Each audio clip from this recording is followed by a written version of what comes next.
Ang aking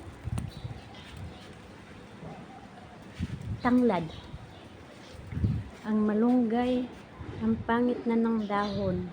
Yan, maganda yung talbos niya. Pangit na.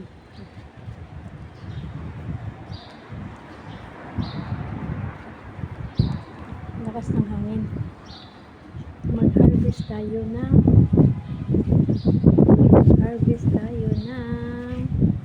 talong.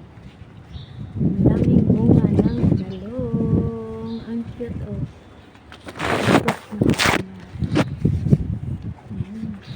Ang cute. Maliliit pa siya. Yung iba maliliit pa, oh. Ang cute niya, oh. Ayan, oh. Mayroon pang maliliit. Ayan. Ayan. Dami niyang bunga. Ito, hinog na. Iba na yung ano niya. Matanda na siya. Ang cute, eh. Ang dami niyang bunga talaga. Mag-harvest ako. Baka mahinog na, eh. Ayan. Ha-harvest natin. Ayan. Laglag. Ayan, nalaglag. Ayan, bata pa. Kasi mamaya mahinog na naman, kaya kunin ko na.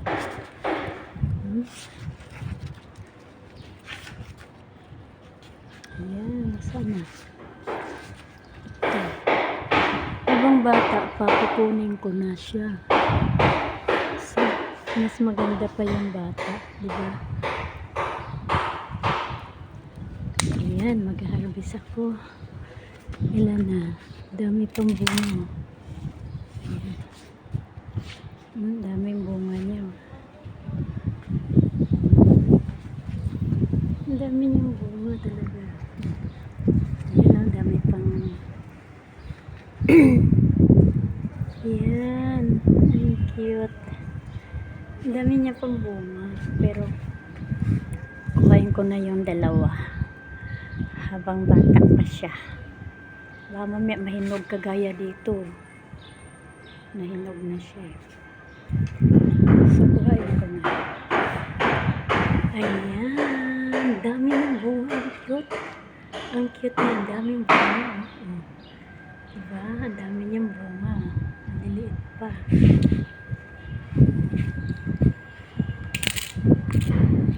Ito naman. Natumba sa sobrang hangin. Ayan lang, isang puno. Pero ang dami niyang bunga. Ayan, nag-harvest ako.